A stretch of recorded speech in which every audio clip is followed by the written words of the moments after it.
સુરતમાં આગામી 4 થી 5 દિવસ માટે હીટ વેવની હવામાન વિભાગ દ્વારા આગાહી કરાઈ છે ત્યારે સિવિલ હોસ્પિટલમાં અલાયદો વોર્ડ શરૂ કરાયો છે। સાથે જ લોકોને સાવચેતી રાખવાની પણ સૂચના આપવામાં આવી છે। સુરત સહિત દક્ષિણ ગુજરાતમાં 4-5 દિવસ હીટ વેવની આગાહી હવામાન વિભાગ દ્વારા કરાઈ છે, જેને લઈ સુરત નવી સિવિલ હોસ્પિટલ એલર્ટ મોડમાં છે। 10 બેડનું સ્પેશિયલ હીટ વેવ વોર્ડ તૈયાર કરવામાં આવ્યો છે।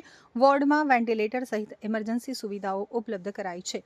ઓપીડી અને ઇમરજન્સીમાં 15થી વધુ કુલર મુકાયા છે અને ડોક્ટર નર્સિંગ સ્ટાફને સનસ્ટ્રોક માટે ખાસ ટ્રેનિંગ આપવામાં આવ્યું છે। સિવિલના ડોક્ટર દ્વારા બપોરે 12 થી 3 નો ગો ઝોન જાહેર કરાયો છે અને બાળકો તથા વૃદ્ધોને ખાસ સાવચેતી રાખવાની પણ સૂચના આપવામાં આવી છે। બહાર જવું જ પડે તો ટોપી કે છત્રી અને પાણી રાખવું જરૂરી છે। ડિહાઇડ્રેશનથી બચવા પાણી, છાશ, લીંબુ શરબત પીવાની સલાહ અપાઈ છે। ઇમરજન્સી કેસ માટે હોસ્પિટલ સંપૂર્ણ તૈયાર હોવાનું સિવિલ તંત્રએ જણાવ્યું છે। જેથી અગમચેતીના પગલાં રૂપે સિવિલ હોસ્પિટલમાં કેટલાક પગલાં લેવામાં આવ્યા છે। ડૉક્ટર અને નર્સિંગ સ્ટાફોની હીટવેવના પેશન્ટ આવે તો કઈ રીતે એને સંભાળવું કે કેર કરવી તે અંગેની ટ્રેનિંગ આપવામાં આવી હતી।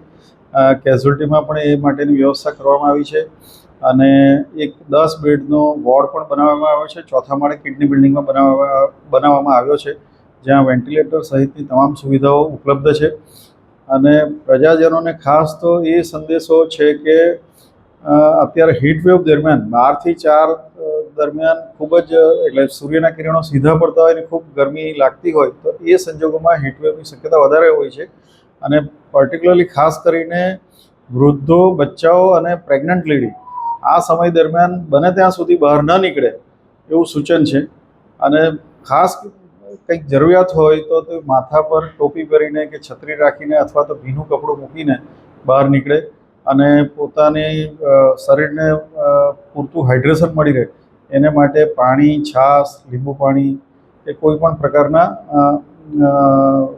નાળિયેર પાણી કે એવા પીણાઓ લેવું જોઈએ, પૂરતા પ્રમાણમાં લેવું જોઈએ, જેથી કરીને એનું હાઇડ્રેશન મેન્ટેન થાય। તદુપરાંત ORS પણ રાખી શકાય। હોસ્પિટલમાં પણ એ રીતે ORSને બધું રાખ્યું છે, જેથી કરીને ઓરલ ફ્લુઇડ સારું જાય તો હીટવેવની આડઅસરથી બચી શકાય અને ધારો કે હીટવેવનું એટલે એનો અસર થઈ જાય ને એ પ્રકારના પેશન્ટ આવે તો એને માટેની તમામ પ્રકારની સુવિધાઓ સિવિલમાં ઉપલબ્ધ છે। તદુપરાંત અમે સિવિલમાં એર કુલર, મોટા trauma centre, emergency medicine OPD, orthopaedic OPD જ્યાં જ્યાં વધારે ભીડવાળી જગ્યાઓ છે ત્યાં બધી જગ્યાએ મૂક્યા છે, જેથી કરીને વાતાવરણ થોડું ઠંડક રહે અને હીટવેવથી બચી શકાય।